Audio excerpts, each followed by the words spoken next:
$10 million says no one on this dock can fix that engine in under an hour. I've had 3 teams look at it. You want to try? Be my guest. But you'll owe me an apology when you walk away empty-handed.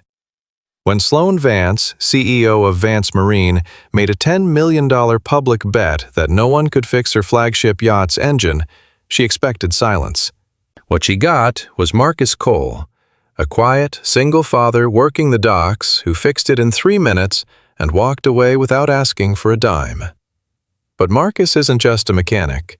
He's the man who designed the engine in the first place, the engineer whose name was erased from every patent Vance Marine was built on. For 7 years, he stayed silent to protect his daughter from the fallout.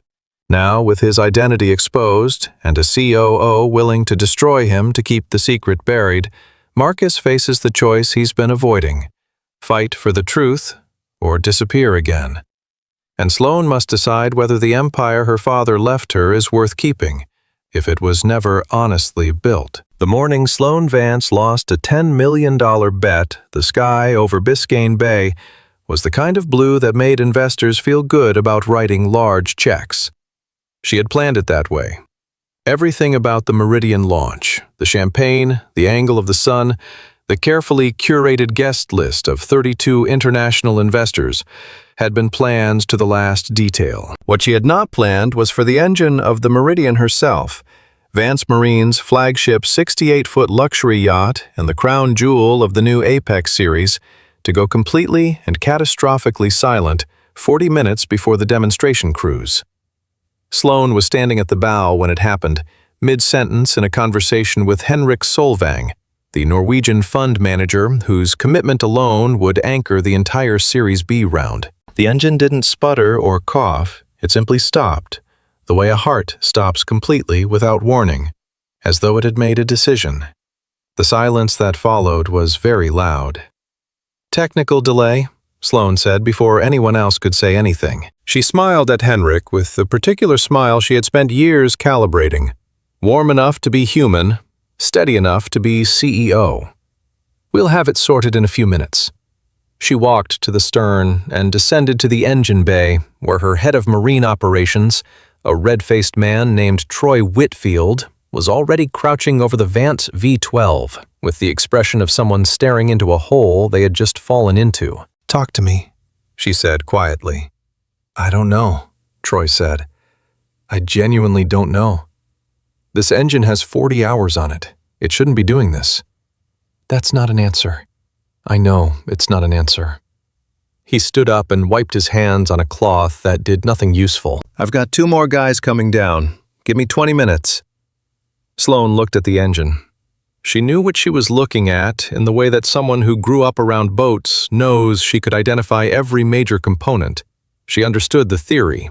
She had sat in on enough engineering briefings to follow the vocabulary. But she was not a mechanic, and she had never pretended to be. That was what she paid people for. She had paid a great many people for it this morning, and every single one of them was currently failing.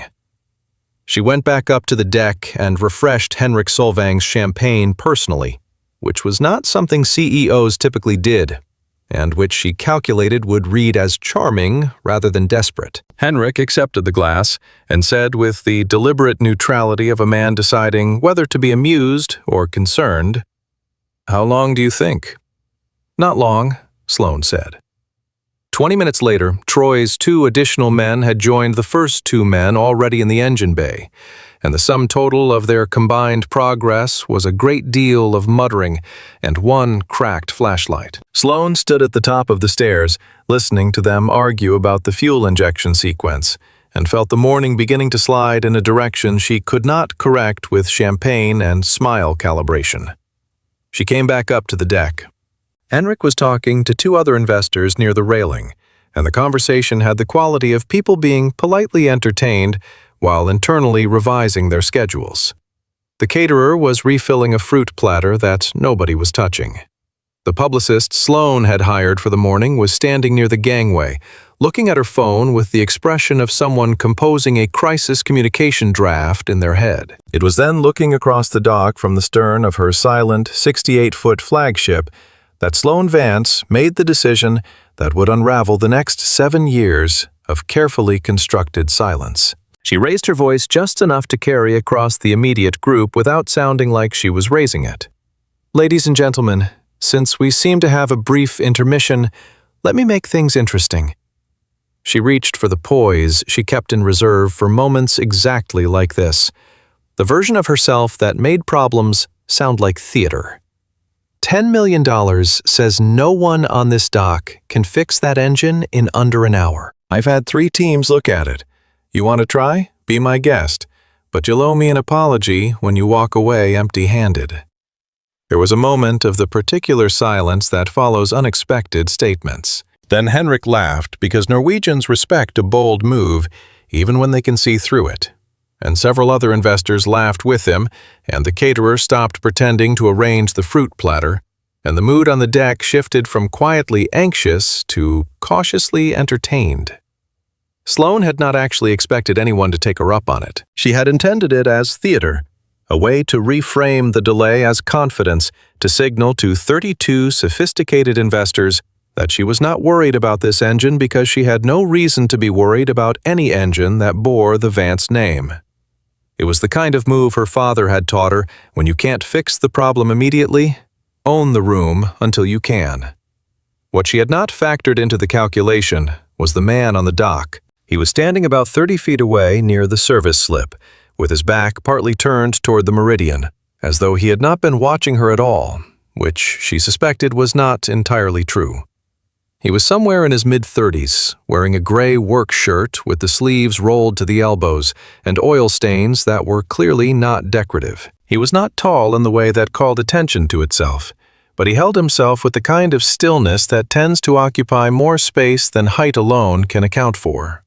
Beside him, perched on an upturned equipment crate with a book open in her lap, was a girl of about 8, with the same dark eyes and the composed expression of a child who has spent a lot of time around adults and learned to be quiet and watchful in their company. The man had not laughed when Sloane made her offer. He hadn't reacted at all, which was itself a reaction, and Sloane noticed it the way she noticed most things, filed it, and moved on. Then he turned and looked at the meridian, not at Sloane, at the boat itself, and something crossed his face that she could not immediately name. It wasn't the look of a man calculating a bet. It wasn't curiosity exactly. It was something older and more specific than either of those things. The look of someone encountering something they had a prior relationship with that the other party was unaware of. Like running into someone who had stolen something from you and didn't know you recognized them. He said something to the girl on the crate. She looked up from her book and nodded, and he crossed the dock toward the meridian. Sloane watched him come. "Can I help you?" she said when he reached the gangway. "I can take a look at your engine," he said. His voice was even not aggressive and not particularly deferential. He had the cadence of someone who said exactly what he meant without ornament. Several of the investors had drifted to the railing to watch this development. Troy had appeared at the top of the engine bay stairs and was regarding the newcomer with the expression of a man whose professional dignity is being questioned. "And you are?" Sloane asked. "Marcus Cole. I work the service slip at the end of the dock." "Are you a certified marine mechanic, Mr. Cole?" "I am." Troy cleared his throat. "With respect, Ms. Vance, we've got qualified personnel already working on thee." "Your qualified personnel have been working on it for 30 minutes, Sloane said, not looking at Troy. She looked at Marcus. She was doing the calculation in real time.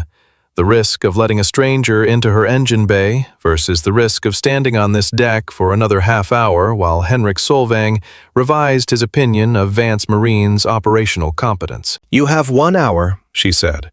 If you fix it, I'll honor the bet. If you can't, you walk away and we don't talk about this." Marcus nodded once. "I won't need an hour," he said. He said it the way someone states a fact about the weather. He went down into the engine bay without waiting for further permission. Troy followed him, visibly unhappy. Sloane stayed on deck because her job right now was to stand between her investors and the engine bay stairs and make 30 more minutes of plausible conversation about the Apex Series design philosophy and projected market penetration in the European leisure sector. She did this, She was very good at it. But part of her attention remained on the stairs, tracking sound, tracking time. The investors were now actively interested in the drama unfolding below, which was not the kind of interest Sloane had intended to generate this morning, but was at least genuine engagement rather than polite boredom. Henrik had moved closer to the railing. "Who is he?"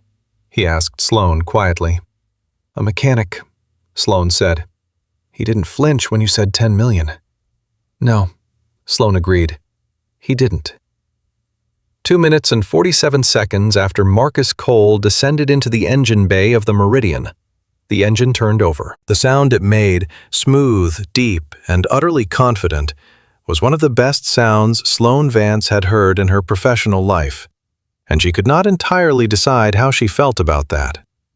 There was a beat of startled silence on the deck, and then Henrik Solvang started to applaud, slowly, with the deliberate appreciation of a man who has just witnessed something he didn't expect. The other investors joined in, and someone near the bow made a sound that was either a laugh or a gasp of relief, and the publicist near the gangway looked up from her phone with visible surprise. Marcus came up the engine bay stairs.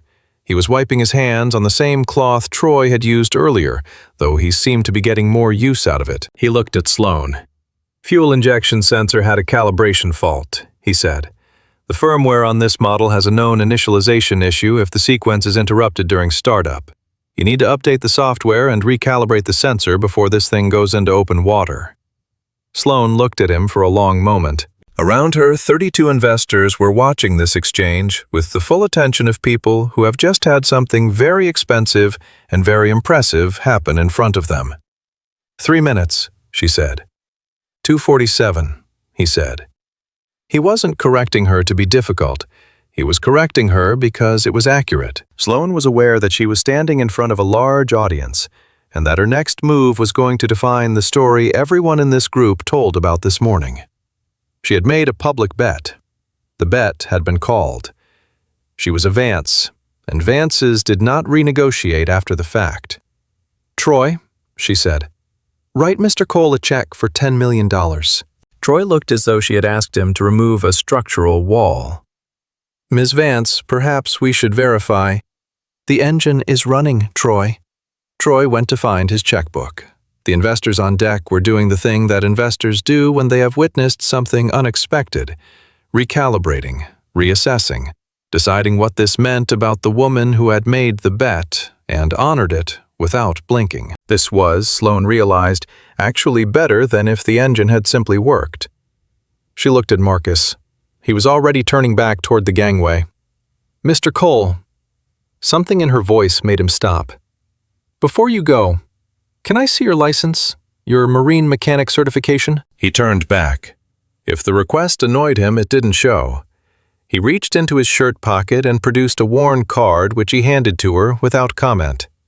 She looked at it. The certification was current. The name read Marcus A. Cole. She handed it back.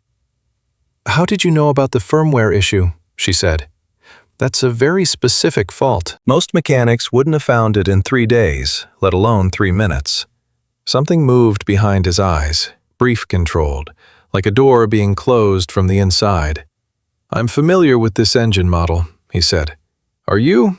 It wasn't quite a question. "Ms. Vance," he said.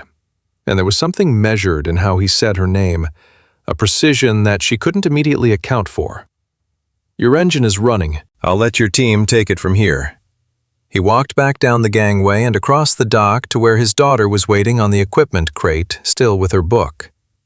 The girl looked up when he reached her and said something that made him put his hand briefly on the top of her head. Then he picked up his toolbox, and they walked together toward the service slip at the end of the dock. Sloane watched them go. The detail she would come back to later. The detail that stayed with her through the remainder of the investor luncheon and the drive back to the Vance Marine headquarters on Brickell Avenue, and the 2 hours of back-to-back calls that constituted her afternoon, was the moment Marcus had looked at the Meridian from across the dock before he had said a single word to anyone. She had identified the look now. She had been running it through her memory the way you run your thumb over a scratch on a surface, and she knew what it was. It was the look of someone who has built something and then watched it leave their hands. Not pride, not quite grief. Something between the two that doesn't have a comfortable name. She did not know why a dock mechanic would look at a 68-foot luxury yacht that way, but she knew that he had, and she filed it in the particular drawer in her mind where she kept things she had not yet decided what to do with. The check for $10 million sat unsigned on Troy's desk for the rest of the day, because when she asked Troy to process it, he had said, "Of course," and then not done it. And when she followed up at 4 o'clock, he said he needed to verify the certification first. Sloan said to verify it and have the check ready by end of business. Troy said he would. The check was not ready by end of business. It was the first thing in a series of things that she would later identify as deliberate. Sloan did not go home at the end of business. She rarely did. The Vance Marine headquarters occupied the top 3 floors of a glass tower on Brickell Avenue, and her office on the 32nd floor looked west across the bay toward the dock where earlier that morning a man she had never met had made her look very good in front of very important people and then walked away without cashing his check. She sat behind her desk with a glass of sparkling water she was not drinking and thought about that. Her assistant Priya knocked and came in with a tablet. "The Solvang confirmation came in," she said. "His office called at 4:30. He's committing $35 million to the Series B, which is 15 more than the original indication, because of the mechanic," Sloan said. Priya hesitated. "I think partly because you honored a $10 million bet without flinching in front of his entire team, which is something most people wouldn't do. Most people wouldn't make the bet in the first place. Also, something most people wouldn't do." Priya set the tablet on the desk. "Derek called twice while you were in your 4 o'clock. He wants to talk about the incident before the board sees the clip." Sloan looked up. "What clip?" "Someone filmed the whole thing from the dock. It's been up for 6 hours." Priya pulled up the screen. The video was 43 seconds long. It started with Sloan's voice making the bet and ended with the engine turning over and Marcus walking up the stairs. The caption read, "CEO bets $10 million. No one can fix her yacht. Random dock worker fixes it in 3 minutes. She pays up." It had been viewed 412,000 times. Sloan watched it once. "That's not a bad clip," she said. "Derek doesn't think so." "Derek's concern is noted." She handed the tablet back. "Get me Marcus Cole's employment file from HR. Not his certificate, his full history with any Vance Marine facility or contractor network." Priya made a note. "He's not in our current contractor database. I already checked when Troy asked about the certification. Check the archived files. Anything more than 3 years old." Priya wrote it down without asking why, which was one of the reasons Sloan valued her. When she was gone, Sloan turned her chair to face the window and looked out at the bay. The water at this hour was darkening toward purple, and the running lights of a dozen vessels made slow constellations across it. Somewhere at the far end of the dock, the service slip where Marcus Cole worked would be closing up for the evening. She wondered if he was still there, or if he had taken his daughter home for dinner, or if he had checked his account to discover that the $10 million check had not yet been processed. She pulled up the clip again and paused it at the moment Marcus walked up the engine bay stairs. She studied his face. He was not looking at the investors, not performing anything. He was looking at the engine behind him, with that same expression she had seen from across the dock, that door closing from inside look that she couldn't shake. She typed his name into her browser. Marcus A. Cole returned a modest digital footprint, a current business license registered to Cole Marine Services at the address of the dock's service slip. A Florida State Maritime certification on, renewed 18 months ago. No social media presence of any substance, and an 8-year-old news item from a trade publication that she almost scrolled past before the headline caught her attention. Vance Marine Engineering Team wins Offshore Technology Award for Apex Series propulsion design. The article was dated 9 years ago, and it listed the engineering team by name. She read the names. She read them again. She set her glass of sparkling water down very carefully. Marcus A. Cole was not on the list, which would have meant nothing, except that the article referenced an earlier internal paper on adaptive fuel injection calibration that had formed the theoretical basis for the award-winning design. And that paper was credited to a single author whose name had been partially redacted in the public version, with the notation that the author had left the company prior to publication. She went to the archived version on the trade publications server. The redaction was applied as a text overlay on the PDF, and the overlay was imperfect if you magnified the right section. 3 letters of the author's last name were visible beneath the gray bar. They were C, O, and L. Sloane sat with this for a while. Then she called Troy Whitfield at home and told him to have the check processed by 9 o'clock tomorrow morning. Troy said he would look into it. She told him it wasn't a looking into it situation. Troy said he understood. She hung up and sat for another 20 minutes in the darkening office, watching the running lights move across the bay, and thought about a man who could identify a firmware fault in under 3 minutes on an engine he supposedly had no connection to, who had looked at her flagship yacht with the expression of someone who recognized it from the inside, whose name might or might not be buried under a redaction in a 9-year-old trade journal, and who had not asked for anything since fixing an engine that nobody else could touch. She thought about what it meant that the only thing unusual about the morning, the only thing that had not gone according to the very detailed plan she had constructed, was him. Then she turned off the light and went home, and she brought the question with her, and she did not sleep especially well. The next morning, before she reached her office, she stopped at the service slip at the end of the dock. It was early enough that the light was still coming in low and sideways off the water, making everything look clean and preliminary, the way mornings at the waterfront do before the heat settles in. Marcus was already there, working on a center console vessel that had been hauled up on a lift. He had a torque wrench in his hand, and his sleeves were already rolled up, and he did not look surprised to see her, which told her he had been expecting this. "The check will be in your account by 9, she said. "Thank you," he said, and went back to what he was doing. She watched him work for a moment. He had the efficiency of someone who stopped wasting motion a long time ago. "I pulled the employee files last night," she said. He didn't stop working. "I know," he said. That was not the answer she had expected. "You know." "I figured you would. You're a Vance. Your father checked files the same way first thing before any other move." He said it without heat, without implication. He said it the way someone states a navigational fact. The mention of her father landed in the particular way it always did, a small compression in her chest, the way a room feels right after someone closes a window. "Then you know I didn't find much," she said. He set the torque wrench down and looked at her for the first time since she'd arrived. In the morning light, he looked different from how he had looked on the dock yesterday, less anonymous somehow, more like someone with a specific history rather than a general one. "You found enough to come back," he said. "I found a redaction." He held her gaze. "There are a lot of redactions," he said, "in a lot of documents. If you start pulling on that thread, Ms. Vance, you'll want to be sure you're ready for what it's attached to." He picked up the torque wrench again. "That's not a threat. That's just true." She stood there for a moment longer. Behind her, the bay was picking up its morning color, deep green shading toward blue where the light hit it straight on.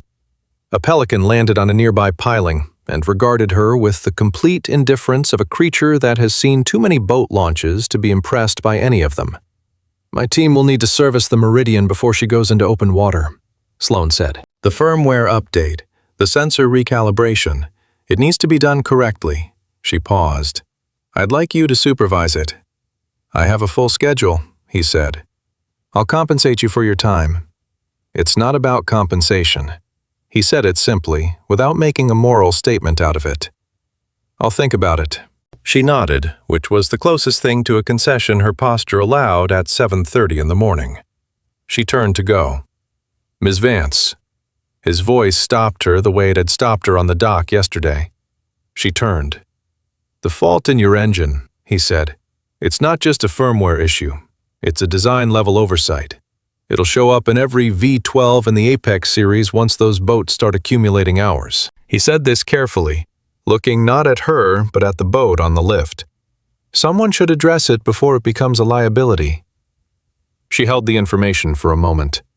And you know this because you're familiar with the engine model. Yes, he said. She nodded again, and this time she walked away, and she didn't push it. But she was thinking that there were exactly two categories of person who would know about a design-level oversight in a marine engine at the theoretical level rather than the diagnostic level. Someone who had reverse-engineered it, or someone who had designed it. And she thought about the three letters under the redaction bar, C-O-L. And she thought about the way he had said, "Your father checked files the same way." And she walked back to her car and drove to her office and pulled up every archived personnel file from the Vance Marine Engineering Division that predated her tenure. And she started reading. The HR archive for the Vance Marine Engineering Division from more than 7 years ago was stored on a server that required 3 separate authentication steps to access, which Sloan found interesting because most legacy HR files required 1. She made a note of that and kept going. The file under Marcus A. Cole, when she found it, was thin in a way that felt deliberate. His start date was listed as 11 years ago, his end date as 7 years ago, his role as senior technician, and his separation reason as termination performance/negligence. The attached documentation cited a single incident, a quality control failure in a production batch of V12 components that had resulted in a recall costing the company $2.3 million. Sloan read it twice. She pulled up the recall in question. She remembered it vaguely. She had been in graduate school at the time and found the public record. The recall had happened. The cost had been real. The documentation attributed the root cause to a calibration error during assembly, signed off by a supervising technician. The supervising technician's name on the recall report was Marcus Cole. On its face, it was clean and clear. A documented failure, a documented cost, a documented termination. If she had been moving through this file quickly, she would have accepted it and moved on. But she was not moving quickly because she was thinking about a man who had identified a firmware fault in 2 minutes and 47 seconds on an engine he supposedly had no meaningful connection to. And she was thinking about 3 letters under a redaction bar. She requested the full personnel file backup from IT, including any attachments or version history on the documents. IT said it would take a few hours. She said she'd wait. While she waited, Derek called. He appeared on her desk screen with the air of someone who has prepared what they are going to say. Derek Vance was 4 years older than Sloan, her father's brother's son, and he had been with the company since before she had. He had joined from their father's side of the family business when Sloan's father was still building the Marine Division from scratch. He was competent and politically skilled, and he had, in Sloan's assessment, a very specific way of framing things that made them sound like concern while actually functioning as instruction. "The clip from yesterday," he said.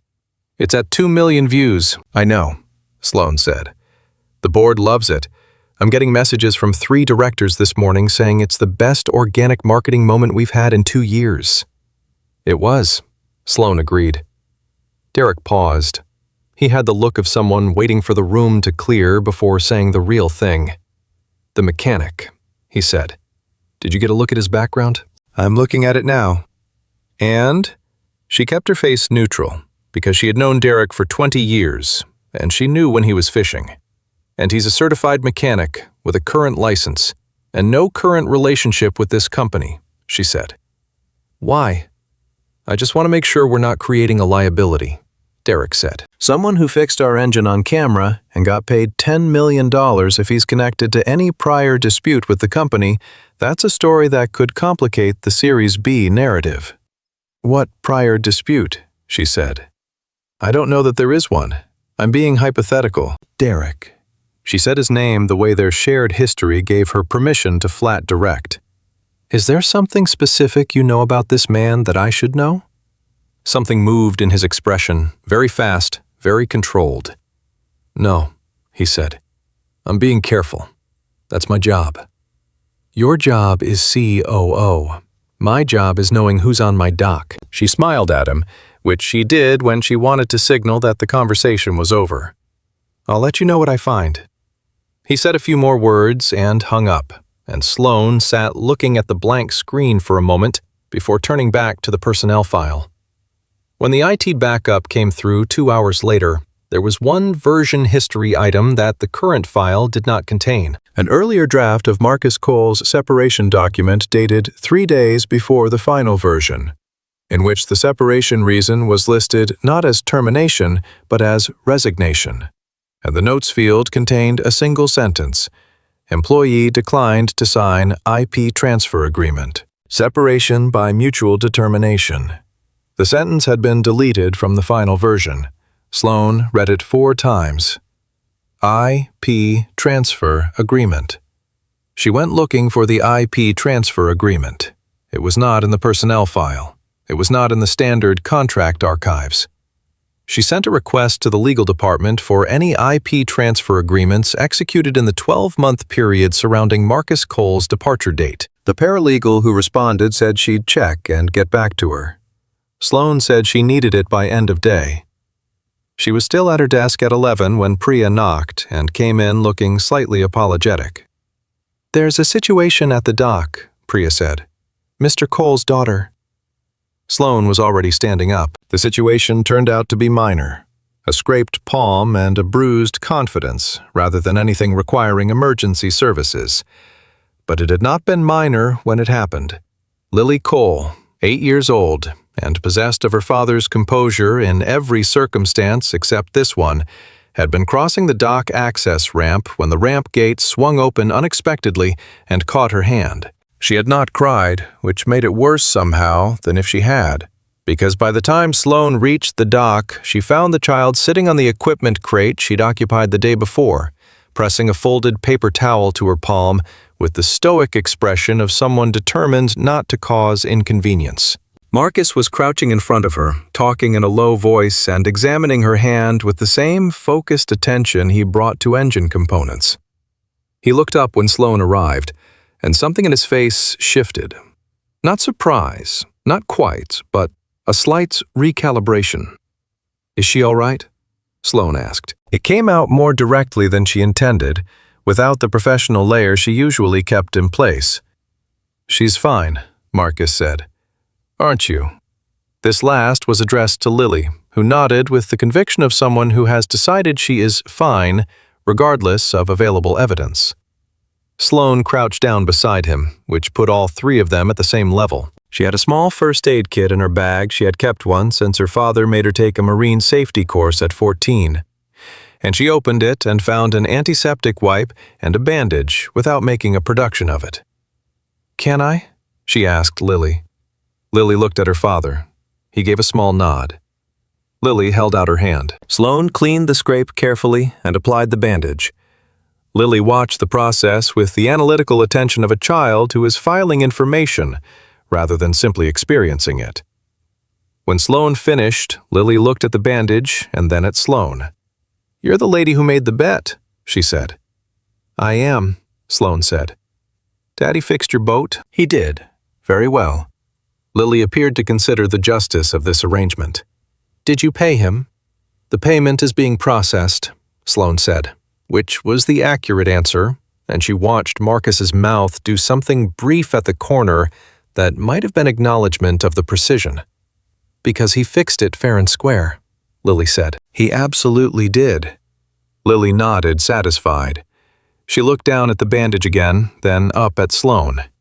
"That logo," she said, pointing at the Vance Marine emblem on the side of the Meridian, visible from where they sat. "Daddy has drawings that look like that. In his box."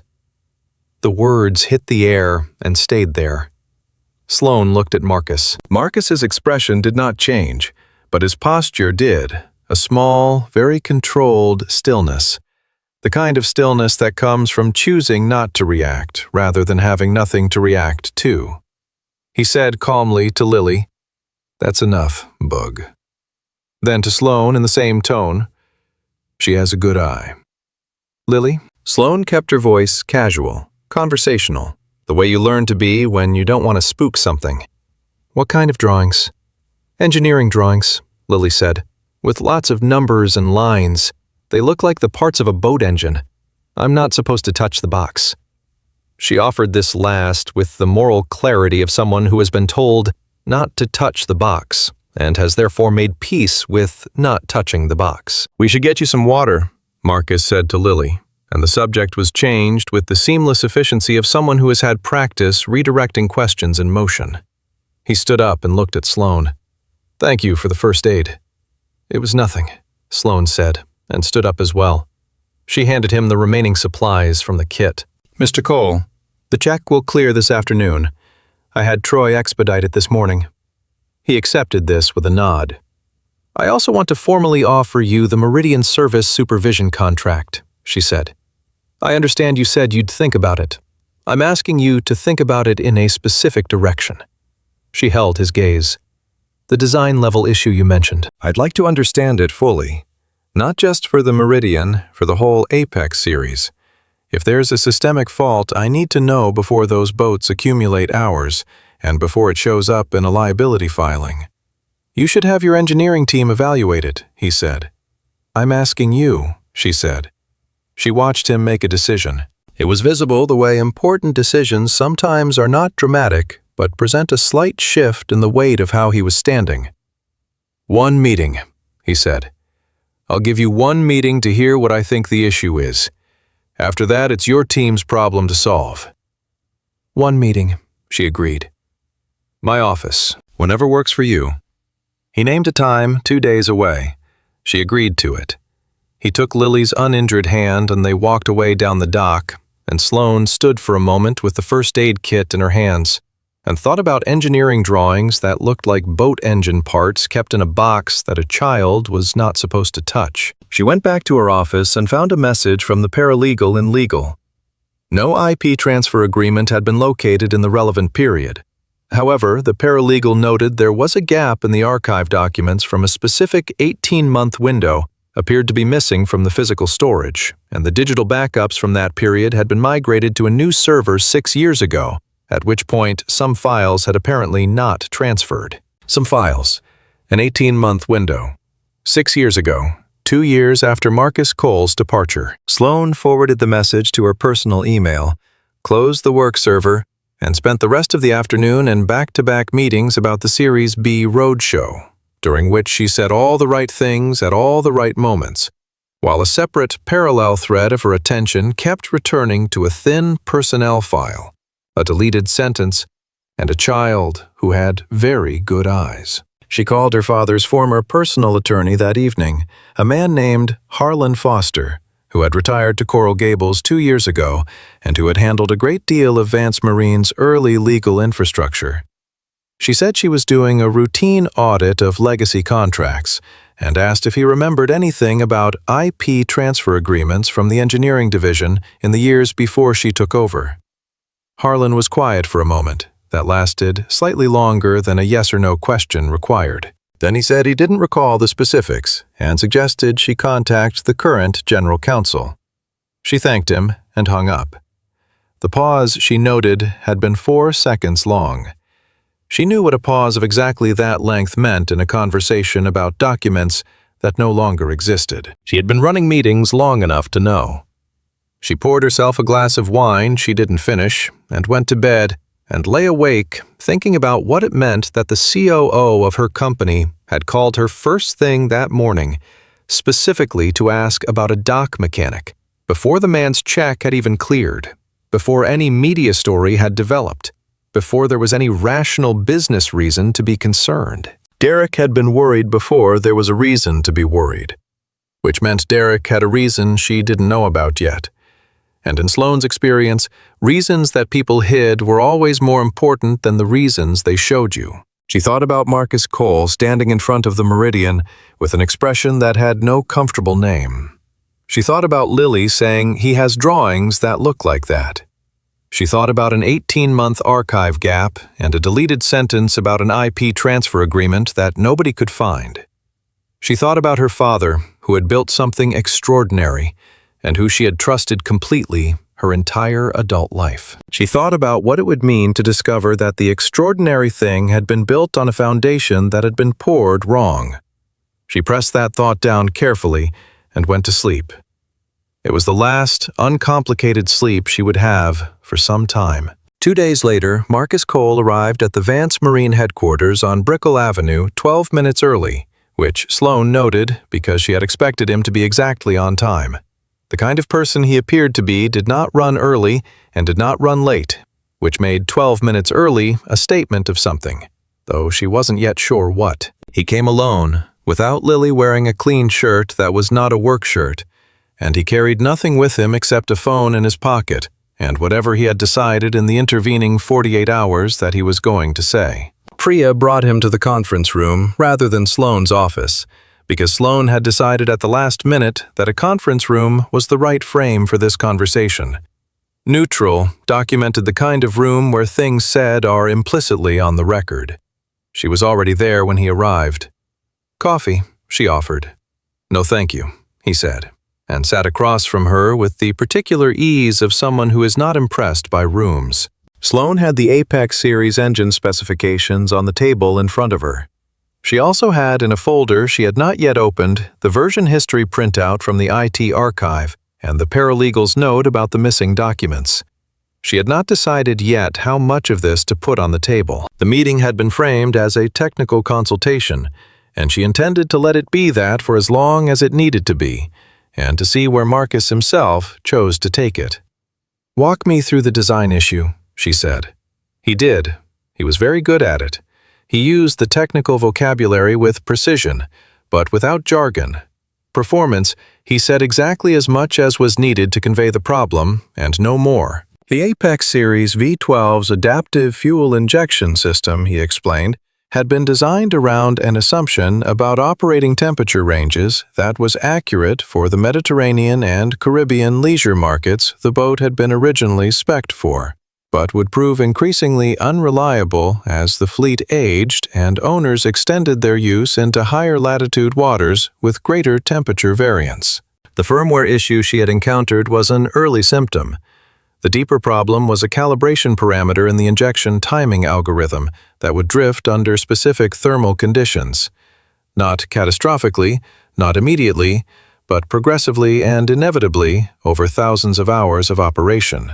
He said this the way someone explains a problem with a house they built, knowledgeable about the structure from the inside, slightly regretful about the flaw, but clear-eyed about what it would take to fix it. He was not performing expertise, he was demonstrating it. "How do you fix it?" she asked. "Firmware update in the short term. In the long term, the parameter needs to be corrected at the hardware level, a modified injection timing module. It's not complicated, but it has to be done right, and it has to be done on every V12 in the Apex series before those boats cross into northern Atlantic waters." "How many boats is that?" "As of the last production count I'm aware of, 47 V12 builds, though that count is 7 years old, so the current number is presumably higher." She let the reference to 7 years sit in the air for a moment. He met her gaze without adjusting anything. "Marcus," she said, using his first name for the first time, which she did deliberately. "How do you know the last production count from 7 years ago?" He was quiet for 3 full seconds. She counted them. "Because 7 years ago," he said, "I was in a position to know."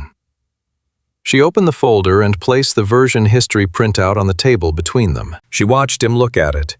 He recognized what it was immediately. She could see that. And he looked at it the way you look at something you have been expecting and not looking forward to. She placed the paralegal's note beside it. "I found a deletion in your personnel file," she said. "An earlier draft that described your separation as related to an IP transfer agreement you declined to sign. I found a reference in a trade journal to an internal paper on adaptive fuel injection calibration that was authored by someone whose name was redacted and whose last name appears to begin with C-O-L. She kept her voice completely even. "I found an 18-month gap in the legal archive from around the time you left, and I found your former separation reason changed from resignation to termination between versions." She looked at him. I'd like you to tell me what I'm looking at. Marcus looked at the printouts for a moment longer. Then he looked up, and there was something in his expression that she hadn't seen before. Not the door-closing look, but the look that comes just before a door opens when someone is deciding whether to trust the room. You need to understand something first, he said. I'm going to tell you some things. I'm not going to tell you everything yet because some of what I know has implications that go beyond this conversation. And I have a daughter, and until I understand what you're going to do with what I tell you, I have to be careful about what I put in play. I understand that, Sloane said. He nodded. The fuel injection paper was mine. I wrote it in my second year at Vance Marine. It became the theoretical foundation for the Apex series propulsion system, the design work that followed the V12 architecture, the adaptive calibration system, the thermal compensation algorithm. I led that team. My name was on the original patents. Sloane kept her face still. Your father asked me to sign an IP transfer agreement in my 6th year, Marcus continued. Not the standard one that employees sign when they join a retroactive transfer, reassigning all rights from my existing work to the company with a compensation package that was, in my assessment, not remotely equivalent to what I'd contributed. I had a lawyer look at it. He agreed. I told your father I needed to renegotiate the terms. He paused. 6 weeks later, I was terminated for negligence related to a production recall. The recall was real, Sloane said. The recall was real, he agreed. The cause assigned to me was not. I was the supervising technician on the relevant line, but the calibration error originated upstream. The assembly spec that came from the engineering design department had a tolerance error, and it had been signed off by someone above me. My name was on the floor supervisor log. That was sufficient for the paperwork. The room was very quiet.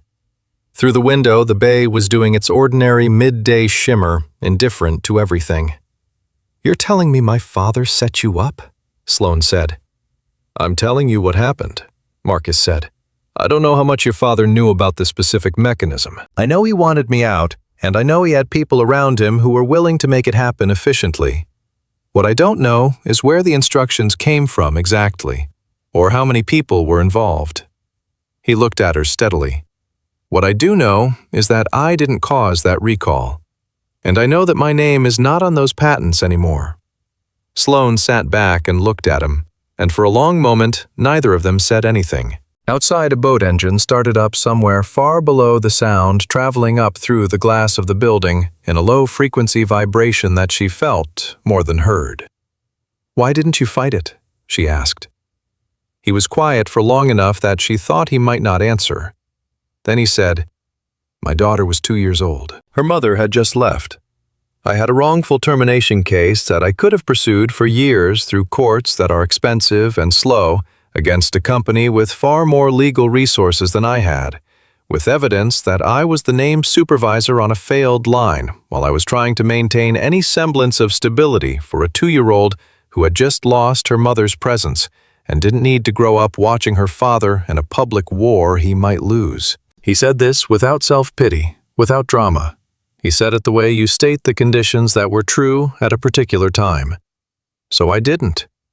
And the box of drawings? Sloane said, keeping her voice gentle. That Lily mentioned. Something almost human crossed his face. She's 8. She notices things. He looked at the table. Yes, I kept originals, design drawings, calculation logs, draft versions with timestamps, material that predates the formal patent applications, the kind of documentation that an IP attorney would call prior art evidence. Sloane looked at the printouts on the table between them for a long moment. Then she looked up. Marcus, I need to ask you something directly, and I need you to answer me directly. All right? Is Derek involved in this? The 3-second pause again.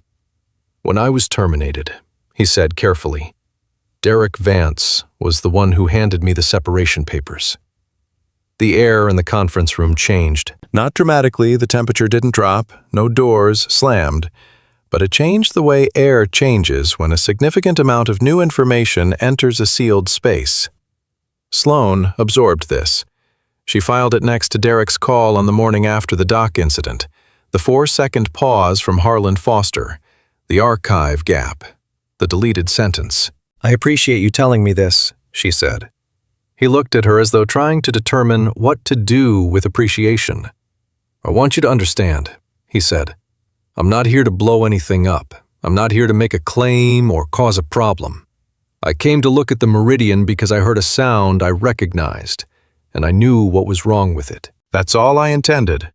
And then I made a $10 million bet," she said. "And then you made a $10 million bet," he agreed. And his mouth did the same brief thing at the corner it had done at the dock. That thing she still wasn't sure was a smile or just the suggestion of one. She gathered the printouts and replaced them in the folder. She needed time, with this time to think through what she had, what she could verify independently, and what she was going to do about Derek. She also needed to be careful, because if Derek had gone to certain lengths 7 years ago to protect something, there was no reason to believe he would not go to similar lengths now. "Leave everything as it is for now," she said. "Don't tell anyone we've spoken. I need to look into some things independently before I make any moves." Marcus nodded. He stood up to leave. "Marcus." He stopped. She looked at him. "The design level fault in the V12. If I ask you to help fix it formally, as a paid consultant with a documented contract, would you consider that?" He looked at her for a moment. "Ask me again in a few weeks," he said, "once we both know more about what we're dealing with." It was not a no. She noted that it was not a no. He left, and Sloane sat in the empty conference room for a while. Then she opened her laptop and pulled up the Vance Marine patent filings for the Apex series. She found the primary patent for the V12 propulsion system filed 10 years ago. She looked at the listed inventors. 3 names. Derek Vance was one of them. Her father was one of them. The third was an engineer who had left the company shortly after the filing, and whose LinkedIn profile, which she found in under a minute, listed his previous role as Associate Design Engineer at Vance Marine, a title that was junior enough to be plausible as a supporting inventor, and not senior enough to attract the attention of someone doing a quick background check. The name Marcus A. Cole appeared nowhere. She closed the laptop. She sat for another 10 minutes thinking about what it meant to have built your identity as the steward of something your father built, and what it meant to discover that the thing he built might have had a different architect entirely, and what you owed to the truth when the truth was expensive. She was still thinking about it when her phone buzzed with a message from Derek asking if they could meet tomorrow morning. She looked at the message for a moment, then she typed back, "Tomorrow afternoon works better. 3 o'clock, my office." She added, before she could think better of it, "I've been reviewing some legacy documentation and have a few questions." She sent it and watched the message deliver, and then watched the 3-dot indicator appear and disappear twice before Derek replied. "Of course. See you then." 2 dots appearing and disappearing before a simple response. Derek was not a man who hesitated. She noted this also. That evening, she drove to the dock after hours and walked to the end of the service slip. Marcus was there working late on the center console vessel, a shop light rigged to illuminate the hull. Lily was asleep on a folding cot in the corner of the service area, with a blanket that had small anchors printed on it, her book open and face down on her chest. "You're here late?" Sloane said quietly so as not to wake the child. "She falls asleep here some nights," Marcus said also quietly. "When the project runs long, she doesn't mind." He set down the tool he was holding. "Did something happen?" "Not yet," Sloane said. "I looked at the patent filings." He said nothing. "Your name isn't on them," she said. He said nothing to that either, and the silence was the kind of silence that contains a great deal more than the absence of sound. She looked at Lily sleeping on the cot. The child was deeply, completely asleep, in the way that children are when they feel safe, every muscle committed to it. "How do you do this?" she asked. 7 years. Knowing what you know. Coming to work every day and looking at boats built on your designs and not... She stopped. "Not what?" he said. I don't know, she admitted. Not breaking. Not, I don't know. He looked at his daughter for a moment. You do what you need to do, he said, to make sure she sees something worth imitating. He said it simply, without performance. I couldn't fight a legal war I might lose while she watched, but I also couldn't let it go completely. So I kept the documents, and I waited, and I tried to be somebody she'd be proud of, even if she never knew the specific reason why. He was quiet for a moment. Maybe I waited too long. Maybe I should have moved sooner. But she's 8 now, and she's whole, and she's healthy, and that part I don't regret. Sloane stood with that for a moment. The bay water made small sounds against the dock pilings, rhythmic and indifferent. The shop light buzzed faintly. I'm going to look into what Derek knows, she said, and what he's done. I need you to be careful until I have a fuller picture. If he has any reason to think you're talking to me about this, he already has reason, Marcus said. The moment I fixed that engine on camera, Derek had reason. He met her eyes. He called you the next morning, first thing. She stared at him. How did you know that? Because that's what someone does when they're afraid, Marcus said. And Derek has been afraid of this since the day he handed me my separation papers. He held her gaze. I've had 7 years to think about Derek. I know how he moves. She left shortly after that, stepping carefully past the sleeping child and back out onto the dock. She walked back to her car in the warm Miami night with the smell of salt water and engine oil and something she couldn't name that might have been the specific gravity of a situation beginning to tilt toward its resolution. And she thought about what it meant that a man who had every reason to be angry had spent 7 years choosing instead to be the kind of father his daughter could sleep that peacefully around. She thought about this for a long time, and it changed something in her understanding of him and of the choice she was standing at the edge of. Derek arrived at her office at 3 o'clock with the punctuality of someone who has decided that punctuality is control. He was wearing the particular expression he used in board meetings when he was the one who knew the most about the topic being discussed. A kind of relaxed authority performance of ease, layered over something tighter underneath, the way a dry suit looks casual right up until you notice the pressure it's holding back. He sat across from her desk and crossed one leg over the other and said pleasantly, You mentioned legacy documentation? I did, Sloane said. Thank you for making time. She had spent the intervening 24 hours carefully. She had pulled the version history printouts, the paralegal's note, and the trade journal redaction into a single folder that she kept in the drawer under her right hand, closed. She had called the company's intellectual property attorney, not the general counsel who reported through Derek, but the external IP firm they used for patent filings, and asked, under the pretext of a routine portfolio review, for a complete copy of every inventor declaration associated with the Apex series patents. She had the copies now. She had also done something else, something she had not told Marcus about, something she had decided quietly and alone the night before while standing at the edge of the dock. She had called the USPTO's Inventor Assistance Program and spent 45 minutes on the phone with a counselor asking hypothetical questions about the process for filing a derivation proceeding, a formal challenge to a patent's inventorship, and what documentation would be required and what the timeline looked like, and what happened to the existing patent and all products sold under it if inventorship was successfully corrected. The answer to the last question was the one that had kept her awake. Derek, she said, I've been looking at the inventor declarations for the Apex series patent portfolio.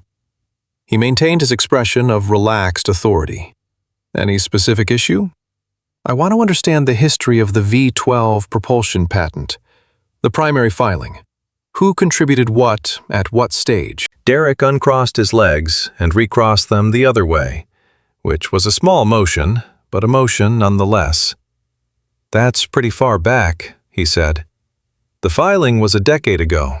Your father led that team, as you know. I was involved in the product direction side. The technical credits are detailed in the inventor declarations. They are, she agreed. 3 names. You, Dad, and a junior engineer named Terrence Gould, who left the company the year after filing. That's correct. What was Terence Gould's specific contribution? A pause. He was part of the engineering team that implemented the design. He's listed as a co-inventor.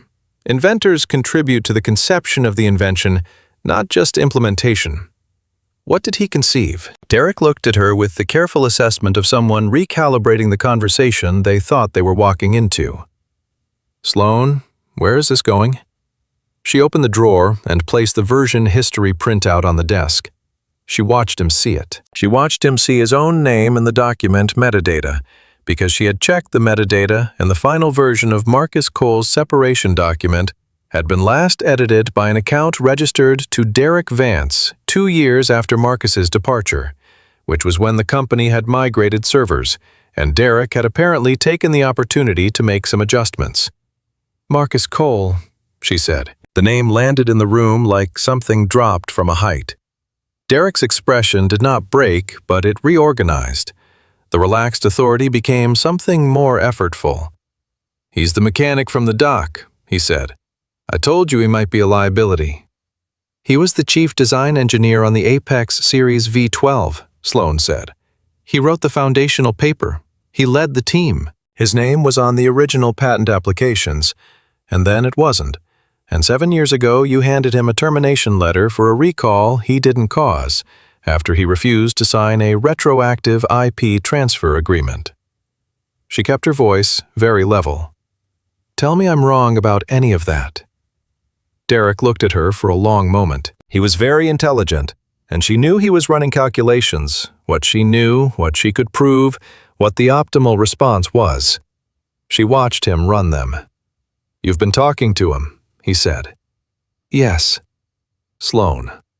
He leaned forward slightly, and his voice dropped into a register she associated with the serious cousin mode he had deployed since she was a teenager.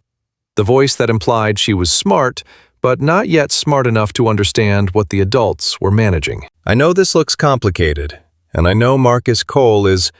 I understand why he might seem sympathetic, but you need to understand what actually happened." "Tell me what actually happened," she said. He told her a version. It was a smooth version, internally consistent with a protagonist and a context. Marcus had been a talented engineer who had developed unrealistic expectations about his equity stake, who had refused to accept the standard terms that every other engineer on the team had signed, who had threatened to take the IP dispute public at a critical stage in the company's growth, and whose departure, while unfortunate, had been necessary to protect the company and the jobs of the 400 people who depended on it. The recall had been unfortunate timing, Derek said, but Marcus had in fact signed off on the relevant production log, and the decision to list him as the responsible party was technically defensible, even if it was, in retrospect, perhaps a blunt instrument. "Dad knew all of this," Sloan said. "Your father made the decision," Derek said. "I supported him and executed it. We did what we had to do to protect the company." "And the patent filing?" Derek was quiet. "Marcus's name was on the original applications," she said. "It's not on the final filing." "What happened to it?" "It was a business decision," Derek said. "Inventors who leave under contentious circumstances are still legally required to be listed if they contributed to the conception of the invention," Sloan said. "That's not a business decision, Derek. That's a federal filing." Derek looked at her. The relaxed authority was gone now. What was under it was more honest. A man who has managed a situation for a long time and is now watching the management fail. "Sloan," he said, and his voice had changed. "I need you to think about what you're actually considering here. The Apex series is 40% of our current revenue. The V12 patent underpins our entire premium product line. If inventorship is challenged and corrected, every licensing agreement, every product warranty, every insurance policy tied to those patents comes into question. We could be looking at a legal review process that takes 2 to 3 years and costs $50 to $100 million in legal fees and lost contracts alone. And that's if we win. If we lose..." He stopped. "If we lose," she said, "the existing patents could be invalidated." "Yes." She let that sit in the room. Marcus Cole had a choice 7 years ago, Derek said. He chose not to fight. He could have gone to a lawyer, filed a complaint, challenged the termination. He didn't. That was his decision. Whatever he's telling you now, 7 years later, after he's seen how well the Apex series has done. He didn't come to me, Sloane said quietly. I went to him. He fixed an engine and tried to walk away. I'm the one who pulled the thread. Derek stopped. I found the deletion in his personnel file, she said. I found the archive gap in legal. I found the trade journal redaction. None of this was something he brought to my attention. He's had 7 years to bring it to my attention, and he didn't. She looked at her cousin. What does that tell you? Derek had no answer to that, and the absence of an answer told her something specific and important about how much he had been relying on Marcus's continued silence. She said, Derek, I'm going to need your keys to Dad's office safe. Today. The meeting ended shortly after that, without resolution, with Derek saying he needed to consult with counsel before any decisions were made about historic documentation, and Sloane saying she understood, and thanking him for his time, in the particular tone that means the conversation is over, regardless of whether you feel it is. She sat at her desk after he left and looked at the bay for a long time. Then she picked up her phone and called Marcus. He's moving, she said when Marcus answered. I don't know which direction yet, but he knows I know, and he's going to do something with that. Marcus was quiet for a moment. How long do I have? I don't know. A day, maybe 2? Derek is deliberate when he's not in a hurry. When he's in a hurry, he's fast. She paused. Marcus, I think you should file. Another silence. This one longer. I know what that means for you, she said. For Lily. I know you've been protecting her from this. But Derek has the advantage right now because you're the only one holding back. If he moves first, legally, through the board, publicly, the frame he sets will be harder to undo. She stopped. But it's your call. It's always been your call. She heard him breathe. Just breathe slow and steady, the way someone breathes when they're thinking about something large. There's a document I need, he said finally. To make the filing complete, my original employment contract, the one from when I first joined. It establishes the timeline when I started contributing to what became the V12 design, before any patent conversations happened, before any transfer agreements. Without it, the filing is strong, but not complete. Where is it? Your father's office safe, he said. I know because I was there when he put a copy in it. He told me he always kept a copy of every foundational employment document in the physical safe, separate from the digital systems. It was one of his habits. She looked at the drawer where she kept Derek's office key, request pending. Derek has the combination, she said. Yes, Marcus said. He always has. She thought about what she had said in the meeting. I'm going to need your keys to Dad's office safe. And Derek's response, which had been to say he needed to consult with counsel. She thought about what Derek would do with those keys and that safe between now and when she formally required him to produce the contents. I need tonight, she said. All right, he said. She stayed in the building until 10 o'clock, working legitimate and visible, the kind of late night that nobody would question. When the building had thinned to cleaning staff and the security team that knew her by name, she went to her father's office, which was kept as it had been when he was alive. She had not been able to change it, not yet, and she had not examined too closely why. And she stood in front of the safe behind his desk. She knew the combination. She had always known it. Her father had given it to her the month before he died, sitting in this same chair, saying, "Just in case, sweetheart." She had told herself she would never need it. She opened the safe. Inside were the things she expected: a copy of his will, the original Vance Marine Incorporation documents, insurance policies, a sealed envelope with her name on it that she had opened 2 years ago and that contained exactly the letter a father would write to a daughter he was running out of time to tell things to. And in a folder at the back, a set of employment contracts, originals on paper, each in a sleeve, going back to the company's founding. She found Marcus A. Cole's contract in the third sleeve from the left. It was dated 11 years ago. The role listed was Chief Design Engineer. His start date was 4 months before the foundational paper on adaptive fuel injection calibration was submitted internally. 4 months of prior contribution. 4 months of conception before any formal patent process began. The contract included in standard boilerplate language that would not have seemed significant 11 years ago, and was now enormously significant. A clause confirming that all inventions conceived primarily by the employee during employment would be subject to a joint review process before any IP assignment was executed. The clause had never been honored. She photographed every page of the contract with her phone, replaced the original, carefully closed the safe, and sat for a moment in her father's chair. She looked at his desk, at the framed photograph on the corner that she had given him when she graduated business school. The two of them on the Meridian's predecessor, laughing at something she could no longer remember. She tried to hold both things at once, her father as she had known him, and her father as he apparently also was. She tried to find a frame that contained both. She couldn't, not yet. But she was standing on the right side of the truth, and she thought maybe that was what she would have wanted from her, if she could have asked. She called Marcus at 10:47. "I have it," she said. He didn't say anything for a moment, then, "Thank you." "Don't thank me yet," she said. "Thank me when the filing is in." He filed the derivation proceeding with the USPTO at 1:14 in the morning.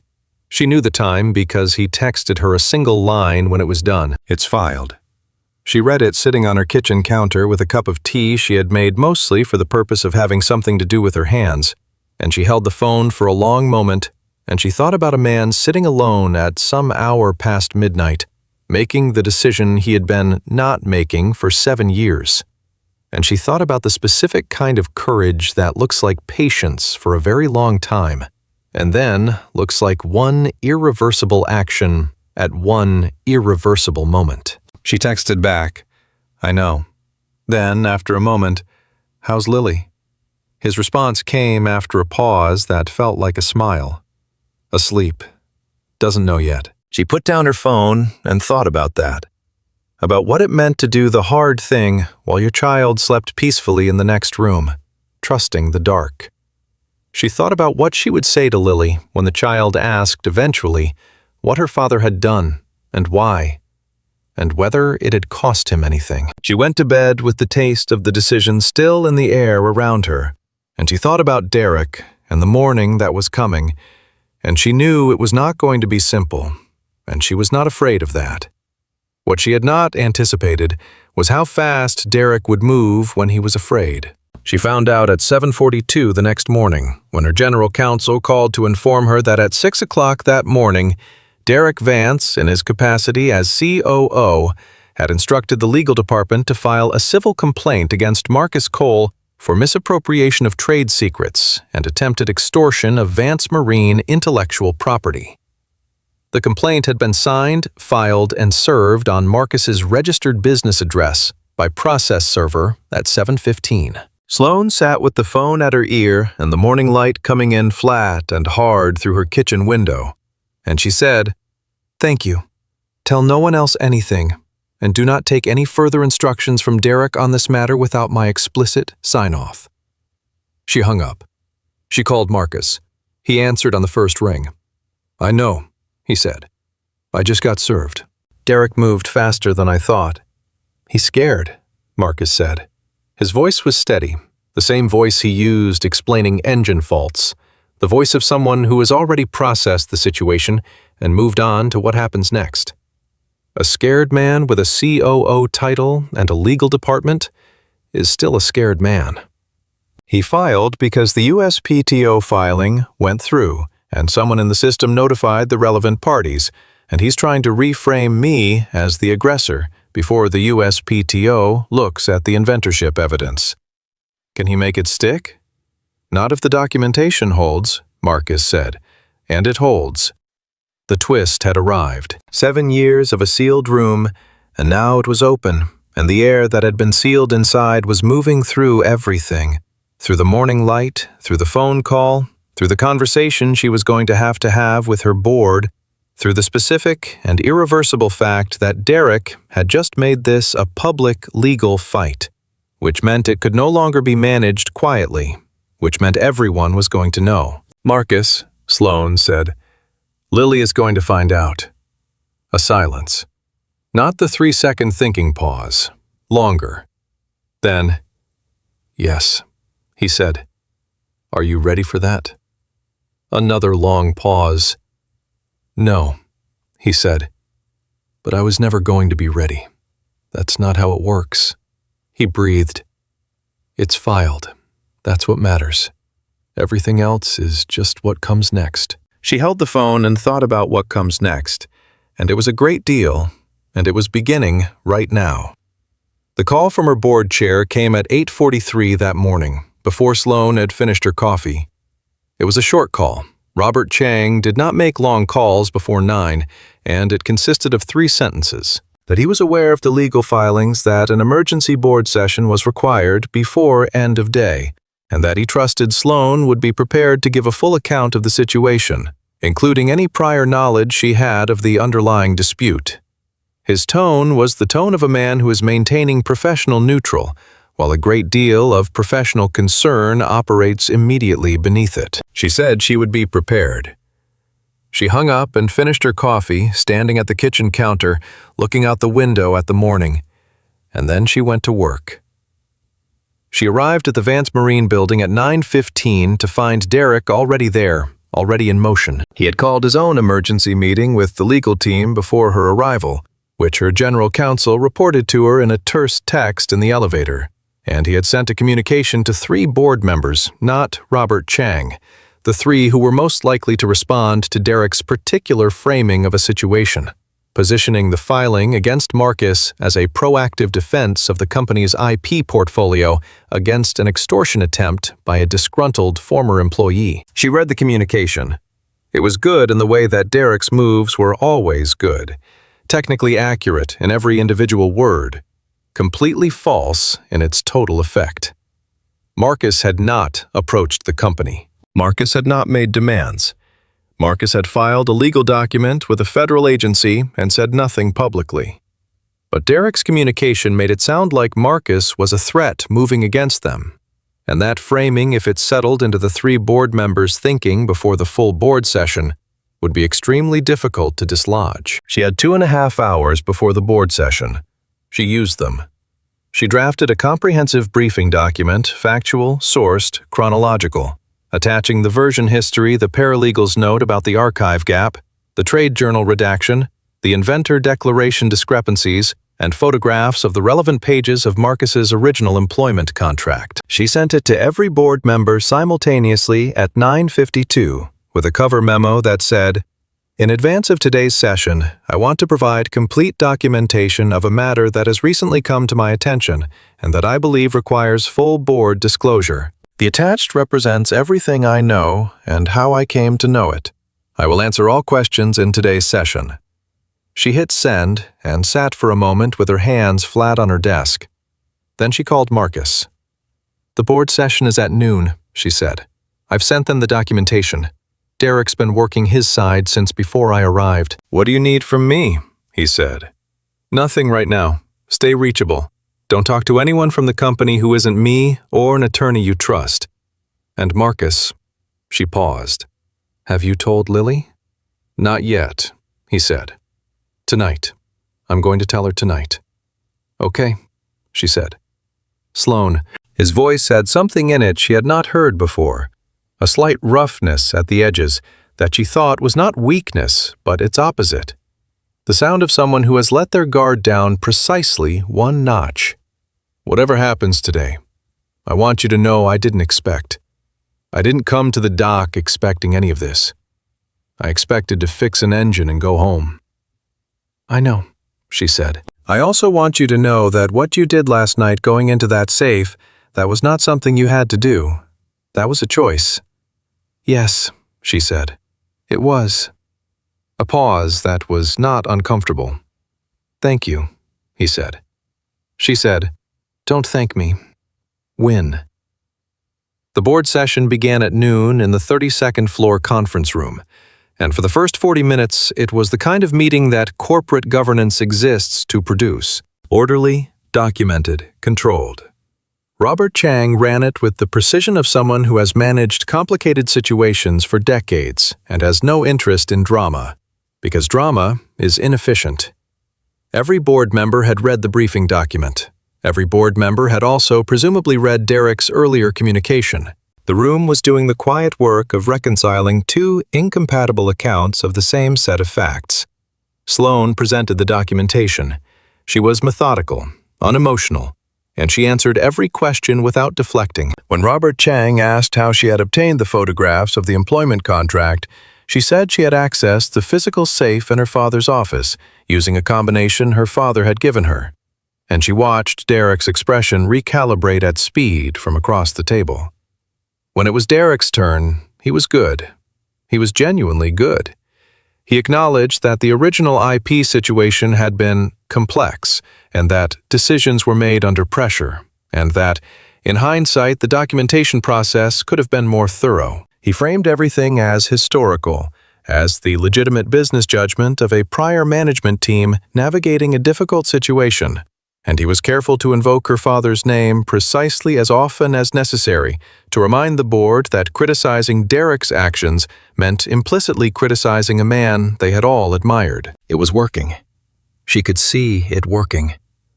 Two of the three board members Derek had cultivated were nodding slightly, the specific nod of people who have found a frame they're willing to accept. Then Marcus Cole appeared in the doorway of the conference room. He should not have been able to get past the front desk. He had because he had arrived at the building with his daughter, and the security guard, who had children of his own, had made the kind of exception that security guards make when a man and a small girl come through the front doors of an office building in the middle of the day, looking not threatening, but quietly and specifically purposeful. Lily was not with him at the doorway. He had left her in the lobby with Priya, who had texted Sloane 3 minutes ago, and whom Sloane, in the intensity of the board session, had not seen the message from. Marcus stood at the conference room door. He looked at the room at the board members, at the documentation on the table at Sloane, and finally at Derek. He did not look like a man who had been served a civil complaint at 7 that morning. He looked like a man who had been waiting 7 years for the right room to be in. "Mr. Cole," Robert Chang said not unkindly, "this is a private board session." "I know," Marcus said. "I am sorry to interrupt. I'll say one thing and then leave." He looked at Derek. "The civil complaint you filed this morning. Before you pursue it, I'd like you to consider one document." He reached into the folder under his arm and placed a single page on the table in front of Robert Chang. "That's an email. It was sent internally 9 years ago, 2 days before the Apex Series V12 patent application was filed. It's from the Vance Marine email server, which I retained records of through a personal backup I maintained during my employment, which was standard practice at the time. The email is from your current COO to your general counsel's predecessor. It instructs them to file the patent with the listed inventor declarations, and it lists the inventors to be named. My name is not on that list." He looked at Derek. "Your own email, Derek, sent before the filing, before my termination, before the recall, documenting that the decision to exclude me was made before any negligence claim existed." The room was very quiet. "The email has been produced to the USPTO as part of my derivation proceeding," Marcus said. "A copy has also been sent to a reporter at the Miami Herald who covers corporate litigation. I'm not asking for a press story. I prefer there isn't one. But she has the document, and she's going to make her own choices about it." He picked up his folder. "I'll leave you to your session," he said. He looked at Sloane briefly with an expression she had never seen from him before. Not the closed door look, not the containing something look. Open, direct, and grateful in the specific way of someone who has stopped protecting something and can finally just be where they are. Then he left. The board session continued for another 2 hours, during which Derek's position collapsed with the particular efficiency of structures that have been under load for a long time and then lose one critical support. The email was the document that everything else had been waiting for. Every other piece of evidence Sloan had assembled was circumstantial, compelling, but arguable. The email was not arguable. It was Derek's own words, in his own account, at a date and time that could not be adjusted, doing the thing he had spent this entire session insisting had not happened. Robert Chang requested Derek's access credentials at 3:45 in the afternoon, politely and completely in the tone of a man performing a necessary administrative function. Derek said he would consult with his attorney. Robert said he understood and asked for the credentials again. Derek left the room. The board voted to engage outside counsel to conduct an independent review of the IP situation, to pause the civil complaint against Marcus pending that review, and to place Derek on administrative leave effective immediately. The vote was 7-1. The single dissenting vote from a board member who said he wanted to wait for the outside review before any personnel actions.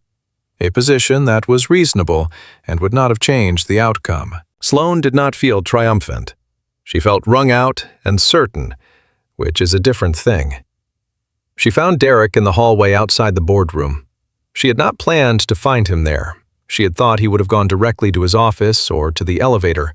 But he was standing by the window at the end of the hall, looking out at the bay, and she stopped when she saw him. He heard her and turned. He looked like he had shed something in the last hour. Not the authority that was simply gone, but some of the performance. He looked for the first time since she had known him as a grown man, like someone who was exactly as tired as the situation warranted. "I want you to know," he said before she could speak, "that I believed at the time that your father was making the right decision, that protecting the company was the right decision." She looked at him. "I believe you," she said. And she did, partially, in the way you believe something that contains truth and does not contain enough of it. "I also believe that you knew it was wrong, and that knowing it was wrong and doing it anyway is the version of the story that matters." He had no answer for that. He looked back out the window. "Derek," she said, "did you forge my signature on a contract around the time Marcus left?" He was quiet for 4 seconds. The same 4-second pause as Harlan Foster on the phone, 9 years different. "Your father asked me to get the IP transfer agreement signed," he said. "You were in Barcelona. He said he'd talk to you about it and you'd agreed in principle. I prepared the document and I signed it, with your signature. I told myself it was a formality." Sloan stood with this. The confirmation of something she had suspected was different from knowing it, and she took a moment to let the difference settle. "That's fraud," she said. "Specifically, that's forgery of a legal document." "I know what it is," he said. "The outside counsel will find it," she said, "when they review the documents. If there's a copy of that contract anywhere in the system—" "There is," he said. "I didn't remove it. I moved Marcus's personnel file. I let the archive gap happen, but I couldn't remove everything." He said this the way you say the thing you have been carrying with exhausted relief. "I told myself it was buried deep enough. I told myself he was never going to come back." "He came back to fix an engine," she said. "That's all he intended to do." Derek looked at her for a long moment. "He's a better man than I gave him credit for," he said. "I told myself he was holding a grudge, waiting for a moment. That's why I called you that morning." He looked away. "But he wasn't, was he?" "No," she said. "He wasn't." She left him at the window and went to find her phone, and she texted Priya to send Marcus up when he was ready, and she went to her office and sat down and breathed for a moment, in the specific way you breathe after you have done a hard thing correctly. She had her failed moment in the sequence, the board session, where Derek's framing had been working, where she had watched the narrative tilt away from her and toward his version, and she had not been able to stop it with documentation alone. Marcus's arrival had changed the frame. She had not arranged his arrival. He had chosen it himself, which was its own form of answer to every question about who this man was. The outside review would take months. The USPTO proceeding would take longer. The criminal referral for the forged signature, which she would request before the week was out, would take its own course through channels she could not control. None of this was resolved. None of it was clean. But the thing that had been buried was now in the light, and the light was the first necessary condition of everything that came after. Marcus knocked on her office door at 4:30. He was carrying Lily on his hip. The child was awake now, looking around the office with the comprehensive, analytical attention she appeared to bring to all new environments. Marcus set her down, and she immediately went to the window and looked at the bay. "How'd the board go?" he said. "Adequately," Sloane said. "Derek is on administrative leave. Outside counsel is engaged. The civil complaint is paused." She looked at him. He confirmed the forged signature. "There's a copy of the document in the archive."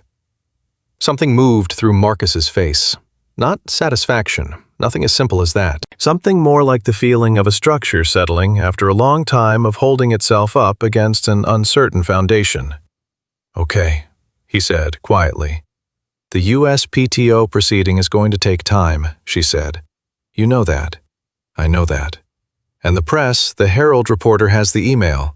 That's going to be a story at some point. I know that too." He looked at Lily, who was drawing invisible lines on the window glass, with one finger tracing the boats on the bay below. "I'm going to tell her, tonight. The version she can understand at 8. "What's the version she can understand at 8? He thought about it for a moment. "That sometimes people take things that aren't theirs," he said. "And sometimes you have to wait a long time to set it right. And that waiting doesn't mean you were wrong." Sloane looked at him. The late afternoon light was coming in through the window at the angle it reached at this hour. Long and warm and sideways, the kind of light that makes everything look like it matters, which she was increasingly inclined to think it did. "Marcus," she said, "I owe you something, as the head of this company." "You don't owe me anything," he said. "The proceeding will establish what's mine." "I'm not talking about the patents," she said. "I'm talking about what was done to you by people acting under the Vance Marine name, whether or not it was authorized. I'm talking about the fact that you spent 7 years building a freelance operation on a dock that should have had you in an engineering suite." She paused. "I'm talking about the fact that I almost didn't pull the thread. I almost accepted the thin file and the clean story and moved on. And if I had—" "You didn't," he said.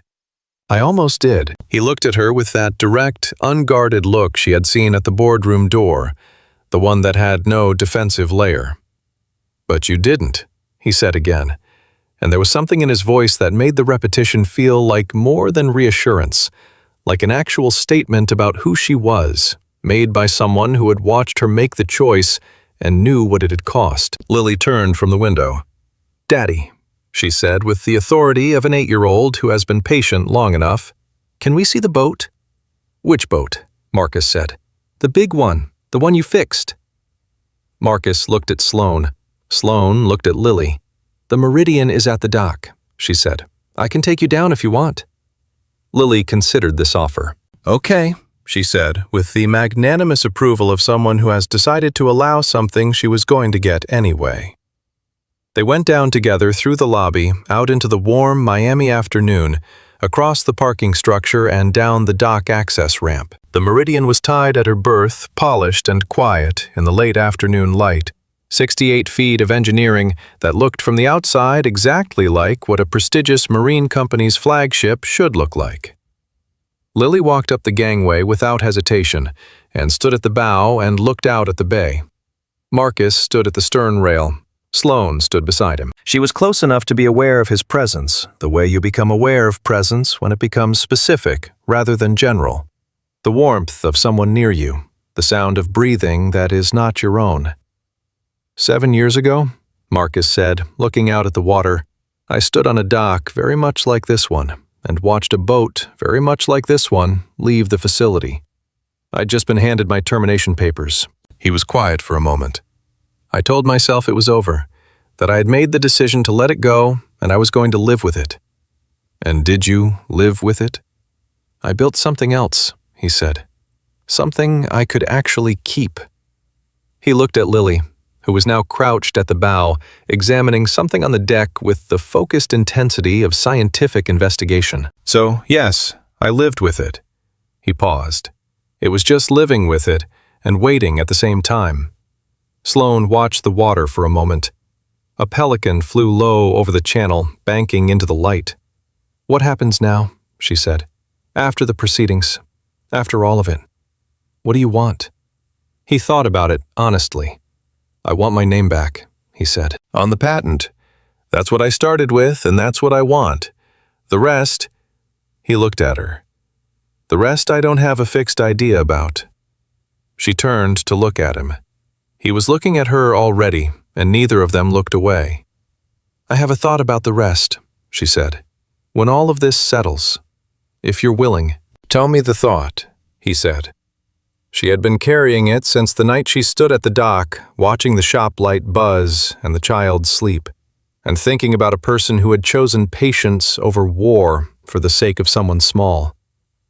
She had not fully formed it until this moment, but it was formed now, and she said it directly, because they were past the stage where indirect was useful. "I think Vance Marine needs a chief engineering officer who actually understands the systems this company was built on.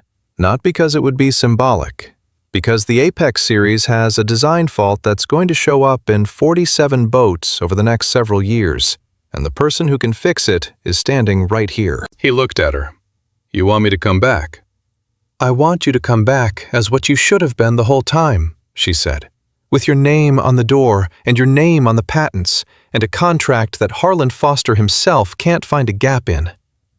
He was quiet for a long time, long enough that Lily finished her investigation of the bow, stood up, and called back, "Daddy, there's a thing on the deck that looks like the number 8, but sideways."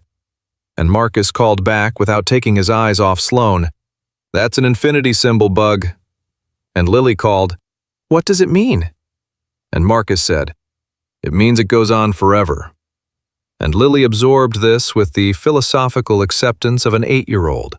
Who has not yet decided whether forever is reassuring or alarming. Then he looked at Sloane and said, "Ask me again in a few weeks." She recognized the answer. It was the same answer he had given before in the conference room about the consulting contract. "Ask me again in a few weeks." The answer of someone who is not saying no and is not rushing yes, who has learned the hard way that decisions made under pressure tend to cost more than the original problem. It was, she thought, probably the most honest answer she had ever received to a question that mattered. "I can do that," she said. He nodded. He looked back at the water for a moment, and then he looked at her again, and the light was doing the thing it did at this hour over Biscayne Bay, turning everything gold at the edges, making the ordinary bay look like something you'd want to keep looking at. "Sloane," he said. Her name in his voice had a different quality now than it had in the conference room, less careful, more direct. The way you say someone's name when you've decided they're worth saying it to. "Thank you for going into the safe, for pulling the thread when you could have stopped, for—" he paused, "for being someone I didn't expect." She looked at him. "You fixed my engine," she said, "in 2 minutes and 47 seconds. I think we're probably even." He did the thing at the corner of his mouth that she had been cataloging since the first morning on the dock. She knew now that it was a smile. It was just a smile that had learned to take up less space than it wanted to, the way things do when they've had to fit into a smaller life than they were built for. She thought looking at it that it was going to take up more space now. She thought she was glad about that. Lily came back from the bow with a question about infinity symbols and a scraped knee that turned out to be entirely superficial, and a request for the kind of dinner that comes in a paper bag. And Marcus looked at Sloane with an expression that contained a kind of ease she suspected was new for both of them in this specific configuration. And he said to Lily, "Go ask Miss Vance if she knows anywhere good." And Lily turned to Sloane with the full, frank expectation of someone who has already decided the answer will be yes. "I know a place," Sloane said. They walked off the dock together in the last of the afternoon light. The CEO, the engineer, and the 8-year-old, who had, in the end, pulled the first thread herself, without knowing it, by looking at a logo on a boat and saying out loud what she saw. In the weeks that followed, Things happened in the order that things happen when truth has been let out of a sealed room. The outside counsel's report was thorough and unambiguous. The USPTO derivation proceeding moved forward with the full documentation. The Herald story ran, and it was fair, and it was read by a great many people in the marine industry, who had their own questions about the Apex series patent timeline. Derek resigned formally ahead of the criminal referral, and his attorney negotiated terms that would take months to fully resolve through channels that were no longer Sloane's primary concern.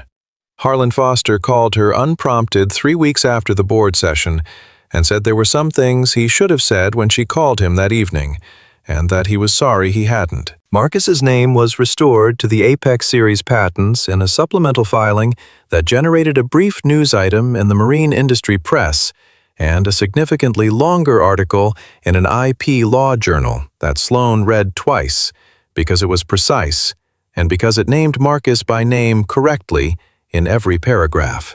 He joined Vance Marine as Chief Engineering Officer 6 weeks after the board session, not because Sloane asked again, though she did, but because Lily, having been told the full version of the story in age-appropriate terms, said, with the authority of someone who has processed information and reached a conclusion, "So the company your logo is on, you should probably work there and make sure they get it right." Marcus had looked at his daughter for a long moment. Then he had called Sloane. On his first morning in the building, Sloane met him in the lobby and walked with him to the elevator and to his office on the 29th floor. An office with a window that looked east over the bay rather than west, which was a different view of the same water, but with better morning light. His name was on the door. His name was on the org chart. His name was on the patents. He stood in the office for a moment, looking at the bay. Then he looked at Sloane. "The V12 thermal compensation issue," he said. "I've been thinking about the fix." "Tell me," she said. He told her. She listened. Outside the bay was doing its ordinary morning thing, green and moving, and entirely indifferent to the extraordinary specificity of what was happening in this particular office on this particular morning. Two people standing at a window with the whole complicated and repaired truth between them, and the water going on, as Lily would have noted, forever.